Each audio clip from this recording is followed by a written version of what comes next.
सभी को नमस्कार। मैं प्रदीप कुमार आपके अपने YouTube channel Pradeep GS research centre में आपका स्वागत करता हूं। और आज हम हरियाणा जीके के एक मोस्ट इम्पोर्टेंट टॉपिक हरियाणा के मुख्यमंत्री पढ़ेंगे। और पहले दो वीडियो आ चुकी है मुख्यमंत्री की, जिसमें हमने पहले 4 मुख्यमंत्री पढ़ लिए थे। अभी बनारसी दास गुप्ता के बाद में चौधरी देवीलाल जी आते हैं, 5वें मुख्यमंत्री। उनके बारे में चर्चा करते हैं। चौधरी देवीलाल चौधरी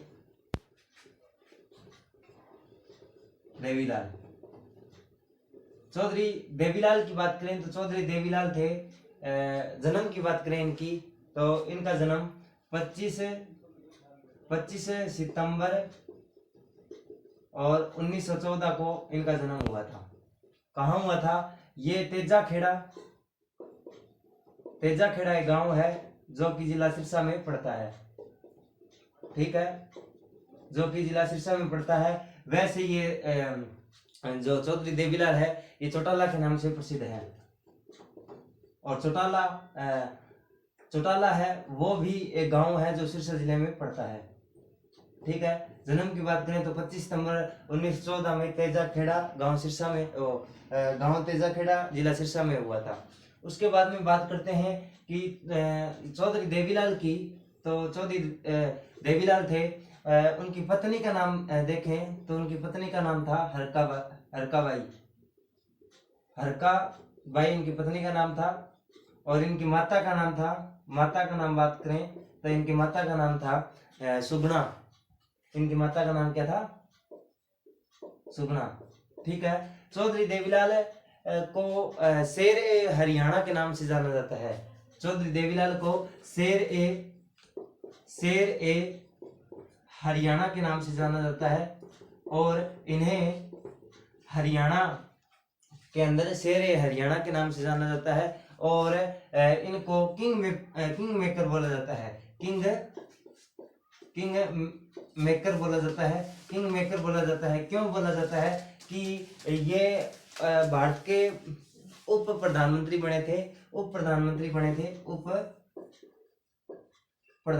बने थे। ये चाहते तो प्रधानमंत्री बन सकते थे, परंतु ये उप प्रधानमंत्री बने थे 1989 को और 1991 तक ये भारत के उप प्रधानमंत्री के रूप में कार्य करते हैं। ठीक है, चाहते तो ये प्रधानमंत्री बनते, परंतु इन्होंने प्रधानमंत्री का पद है वो अपने मित्र को दे दिया, यानी विश्व प्रताप सिंह को दे दिया। वीपी प्रताप सिंह या विश्व प्रताप सिंह को इन्होंने क्या दे दिया? प्रधानमंत्री का पद दे दिया। इसलिए इन्हें किंग बनाने वाला या किंग मेकर, ठीक है, बोला जाता है। उसके बाद में बात करते हैं देवीलाल की। तो देवीलाल जी थे, इन्होंने हरियाणा के अंदर हरिजन चौपाल की स्थापना की थी। हरिजन चौपाल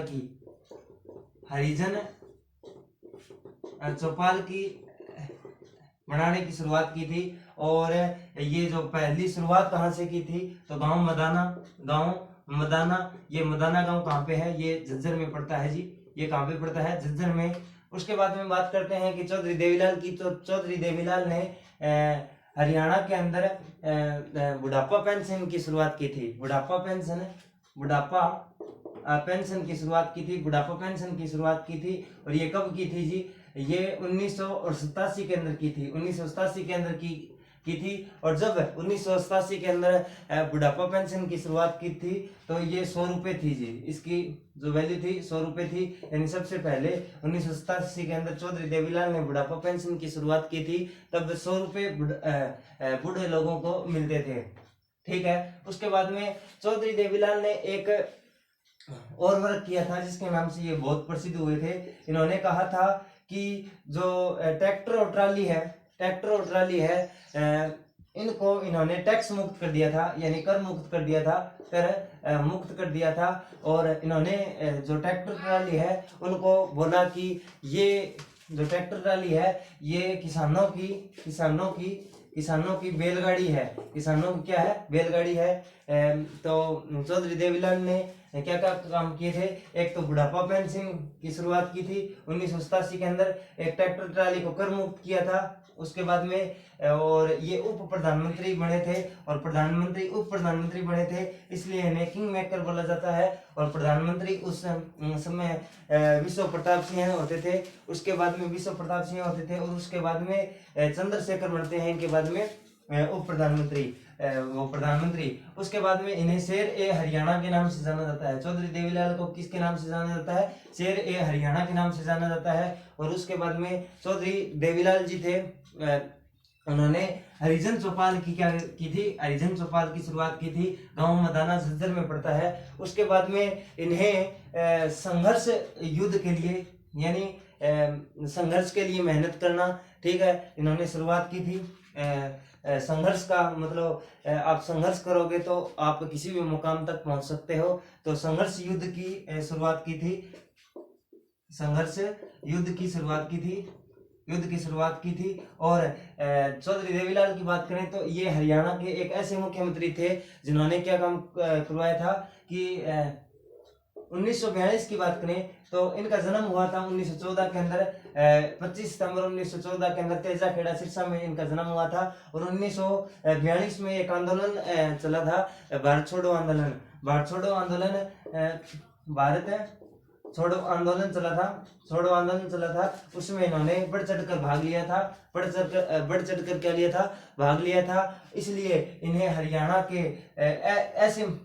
के ऐसे मुख्यमंत्री बोले जाते हैं जिन्होंने स्वतंत्रता संग्राम में भी अपना क्या सिक्का जमाया था या अपना सहयोग दिया था। स्वतंत्रता संग्राम में भी चौधरी देवीलाल ने सहयोग दिया था। और ये 2 साल के लिए, 2 वर्ष के लिए जेल में रहे थे। जो 2 वर्ष के लिए कहाँ रहे थे? जेल में रहे थे। और 2 वर्ष के लिए जेल में रहे थे। और 1942 के अंदर जब भारत छोड़ो आंदोलन आरंभ हुआ था तो उस समय इन्होंने क्या काम किया था? भारत छोड़ो आंदोलन के अंदर बहुत ही ज्यादा सहयोग दिया था, ठीक है। और भारत छोड़ो आंदोलन था, इसका नेतृत्व अरुणा आसफ अली ने किया था। अरुणा आसफ अली ने किया था, जो कि कालका पंचकुला में पंचकुला की रहने वाली थी। हरियाणा की एक ऐसी लेडी थी अरुणा आसफ अली, जिन्होंने भारत छोड़ो आंदोलन का नेतृत्व किया था। और ये बोला जाता है कि ये प्रश्न बोला जाता है कि भारत छोड़ो आंदोलन का नेतृत्व किसने किया था? तो महात्मा गांधी ऑप्शन में आता है। और अधिकतर बच्चे हैं ना वो महात्मा गांधी करके आते हैं, परंतु इसका उत्तर है वो गलत हो जाता है। अरुणा आसफ अली थे, एक लेडीज थी, ठीक है। इन्होंने कालका पंचकुला की रहने वाली है और भारत छोड़ो आंदोलन का नेतृत्व किया था। और इन्होंने मुंबई में जाकर भारत का तिरंगा लहराया था। इसलिए अरुणा आसफ अली को भारत छोड़ो आंदोलन की हीरोइन के नाम से जाना जाता है। अरुणा आसफ अली को भारत छोड़ो आंदोलन की हीरोइन के रूप में जाना जाता है, ठीक है। उसके बाद में चौधरी देवीलाल जी थे। चौधरी देवीलाल की संघर्ष समाधि है। क्या है? संघर्ष समाधि है। वो कहाँ पे है? वो है जी दिल्ली में। कहाँ पे है? दिल्ली में है। क्या है दिल्ली में? चौधरी देवीलाल की संघर्ष समाधि है। संघर्ष समाधि है, वो कहाँ पे है? वो है दिल्ली में। उसके बाद में बात करते हैं, चौधरी देवीलाल जी थे, ठीक है। इन्होंने संघर्ष के लिए युद्ध करना, ठीक है, ये बताया था। उसके बाद में पूछ लिया जाता है कि चौधरी जो देवीलाल थे वो हरियाणा के किंग मेकर बोला जाता है। क्यों बोला जाता है? ठीक है, तो ये उप प्रधानमंत्री बने थे। प्रधानमंत्री बन सकते थे, परंतु इन्होंने अपने पद का लालच न कर और अपने मित्र विश्व प्रताप सिंह को इन्होंने क्या बनाया था? प्रधानमंत्री बनाया था, ठीक है। और इन्होंने ट्रैक्टर ट्राली को कर मुक्त किया था, बुढ़ापा पेंशन की शुरुआत की थी। हरिजन चौपाल की मदाना गांव में झज्जर में पड़ता है, वहां पर इन्होंने शुरुआत की थी। और इन्हें शेर ए हरियाणा के नाम से जाना जाता है। शेर ए हरियाणा के नाम से जाना जाता है। उसके बाद में बता देता हूं कि इनका कार्यकाल की बात करें तो जब 1977 के अंदर राष्ट्रपति शासन लग जाता है। राष्ट्रपति शासन लग जाता है किसके शासनकाल में राष्ट्रपति शासन लगता है? तो वो पहले मुख्यमंत्री कौन से? वीडी गुप्ता थे। उनके शासनकाल के अंदर हरियाणा के मुख्यमंत्री थे बीडी गुप्ता, ठीक है, चौथे मुख्यमंत्री थे। उनके शासनकाल में हरियाणा के अंदर राष्ट्रपति शासन लग जाता है और बोला जाता है कि जब किसी भी राज्य में राष्ट्रपति शासन लग जाता है तो 6 महीने के अंदर अंदर चुनाव करवाना अनिवार्य है। जब चुनाव हुए तो 1977 के अंदर चौधरी देवीलाल हरियाणा के मुख्यमंत्री के रूप में चुने जाते हैं। चौधरी देवीलाल हरियाणा के मुख्यमंत्री के रूप में चुने जाते हैं। परंतु क्या हुआ कि ये जो मुख्यमंत्री हैं वो 1977 के अंदर चुने जाते हैं। उसके बाद में 1979 तक ये हरियाणा के मुख्यमंत्री रहते हैं। 1979 तक ये हरियाणा के मुख्यमंत्री रहते हैं और 1979 के बाद में आगे फिर 85 तक एक मुख्यमंत्री रहते हैं जो चौधरी भजनलाल के नाम से जाना जाता है। चौधरी भजनलाल के नाम से जाना जाता है, वो हरियाणा के मुख्यमंत्री रहते हैं। चौधरी भजनलाल, ठीक है, चौधरी भजनलाल मुख्यमंत्री रहते हैं, ठीक है। हरियाणा के 4 लाल हैं, जिनमें से एक देवीलाल है जो हरियाणा के 5वें मुख्यमंत्री थे। हरियाणा के कौन से 5वें मुख्यमंत्री थे। और इनकी निधन की बात करूं तो इनका निधन हुआ था जी 2001 में। 2001 में इनका निधन हो गया था, ठीक है। और संघर्ष समाधि बनाई गई थी, ठीक है, चौधरी देवीलाल की याद में, जो कि अभी दिल्ली में है, उसके बाद में बात करते हैं कि देवीलाल के बाद में बात करते हैं अगले मुख्यमंत्री की। तो अगला मुख्यमंत्री आता है चौधरी भजनलाल। चौधरी भजनलाल की बात करें, अभी चौधरी भजनलाल देख लेते हैं। चौधरी भजनलाल की बात करें तो इन्हें हरियाणा का, और ये एक बात और बता देता हूँ, चौधरी जो देवीलाल थे ये हरियाणा के एक ऐसे मुख्यमंत्री थे जो कि सबसे वृद्ध अवस्था में मुख्यमंत्री बने थे। 63 वर्ष की आयु में हरियाणा के मुख्यमंत्री बनते हैं। और बात करते हैं सबसे वृद्ध मुख्यमंत्री की बात करते हैं तो चौधरी देवीलाल उत्तर आएगा। और सबसे युवा मुख्यमंत्री की बात करते हैं तो सबसे युवा मुख्यमंत्री थे बंसीलाल थे, और जो कि 41 वर्ष की आयु में हरियाणा के मुख्यमंत्री के रूप में कार्य करते हैं। और ये चौधरी देवीलाल थे, ठीक है, चौधरी देवीलाल थे, ये 63 वर्ष की आयु में हरियाणा के मुख्यमंत्री बनते हैं। और जो चौधरी बंसीलाल थे, ठीक है, ये हरियाणा के युवा मुख्यमंत्री थे जो केवल 41 वर्ष की आयु में हरियाणा के मुख्यमंत्री बनते हैं। उसके बाद में बात करते हैं चौधरी भजनलाल की। तो चौधरी भजनलाल जी थे, वो हरियाणा के मुख्यमंत्री बनते हैं और 6ठे मुख्यमंत्री थे चौधरी भजनलाल ये हरियाणा के 6ठे मुख्यमंत्री थे, ठीक है। इन्हें हरियाणा का क्या बोला जाता है कि राजनीति का पीएचडी बोला जाता है। इन्हें राजनीति का पीएचडी बोला जाता है या राजनीति का चाणक्य बोला जाता है। इन्हें हरियाणा की राजनीति का चाणक्य बोला जाता है। कैसे कि जब जो देवीलाल जी थे वो 1977 में हरियाणा के मुख्यमंत्री बनते हैं और 1979 तक ये हरियाणा के मुख्यमंत्री बनते हैं। 1979 में क्या हुआ कि चौधरी जो भजनलाल जी थे, इन्होंने क्या काम किया कि जो देवीलाल के जो समर्थन करने वाले जो इनकी पार्टी में जो बंदे थे उनको ये डेयरी मंत्री बनते हैं, ठीक है, डेयरी मंत्री भी बनते हैं। और इन्होंने ये डेयरी मंत्री थे चौधरी देवीलाल की सरकार में। भजनलाल जी थे, वो क्या थे, डेयरी मंत्री थे। और इन्होंने इनके बंदों को अपनी ओर कर लिया, जिसके कारण क्या हुआ कि समर्थन ले लिया। चौधरी देवीलाल की सरकार बनी थी, ठीक है, ये डेयरी मंत्री हुआ करते थे, ठीक है। उसके बाद में 1977 में ये हरियाणा के मुख्यमंत्री बनते हैं। उसके बाद में 1979 में जो चौधरी भजनलाल जी थे वो चौधरी देवीलाल की जो सरकार बनी हुई थी उनके व्यक्तियों का समर्थन प्राप्त कर और 1979 में इन्होंने क्या काम किया कि अपनी सरकार बना लेते हैं, ठीक है। इसलिए यानी चुनाव तो लड़ा था चौधरी देवीलाल ने, और मुख्यमंत्री ये 7 और 2 9 यानी 2 साल रहते हैं। और उसके बाद में आगे 83 में चुनाव होते हैं। फिर दोबारा से आपको भजनलाल जी का मुख देखने को मिलता है, यानी 1979 से और आगे का जो कार्यकाल है 3 वर्ष का, वो कौन करते हैं, चौधरी भजनलाल जी करते हैं, ठीक है। यानी इनका समर्थन प्राप्त कर लिया था, ठीक है।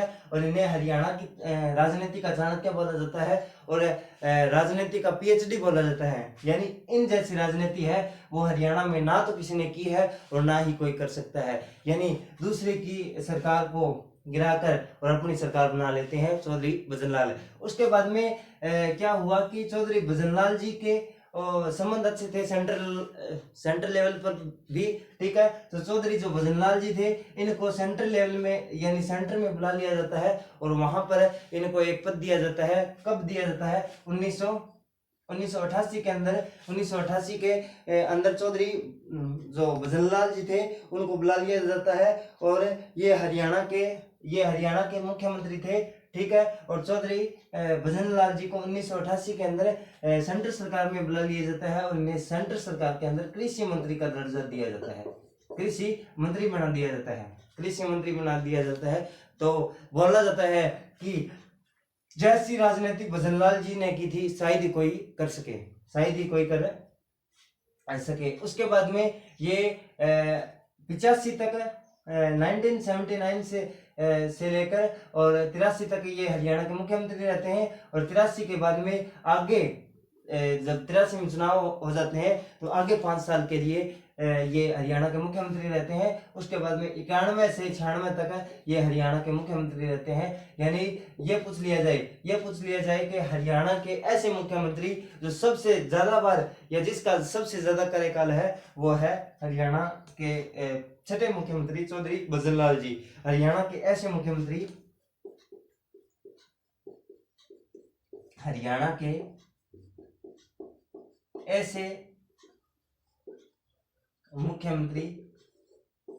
जो जिनका हरियाणा के ऐसे मुख्यमंत्री जिनका का कार्यकाल सबसे अधिक है वो है चौधरी भजनलाल। कितना है? 12 साल तक हरियाणा की राजनीति में अपना वर्चस्व जमाते हैं, ठीक है। और चौधरी भजनलाल जी थे 1988 के अंदर सेंट्रल सरकार के अंदर कृषि मंत्री बनते हैं। सेंट्रल सरकार के अंदर क्या बनते हैं? कृषि मंत्री बनते हैं। और भजनलाल जी के बारे में इतना ही था, ठीक है। यानी इन्होंने हरियाणा के अंदर लगभग 12 साल तक शासन किया था, ठीक है। तो आज के लिए सिर्फ इतना ही। जुड़े रहिएगा प्रदीप जीएस रिसर्च सेंटर के साथ। जिस प्रकार से पहले 2 मुख्यमंत्री पढ़े थे उसके बाद में 2 मुख्यमंत्री पढ़े थे, आज हमने फिर दोबारा से 2 मुख्यमंत्री बता दिए हैं। और आगे और मुख्यमंत्री करने के लिए जुड़े रहिए प्रदीप जीएस रिसर्च सेंटर के साथ। और कल एक राज्यपाल की वीडियो अपलोड हुई थी, ठीक है। वो बीच में इसलिए करवाई थी कि उनकी ट्रिक है वो अच्छी बनी थी, ठीक है। और ऐसी ही ट्रिक और ऐसे ही कंटेंट के लिए जुड़े रहिए प्रदीप जीएस रिसर्च सेंटर। जय हिंद, जय भारत।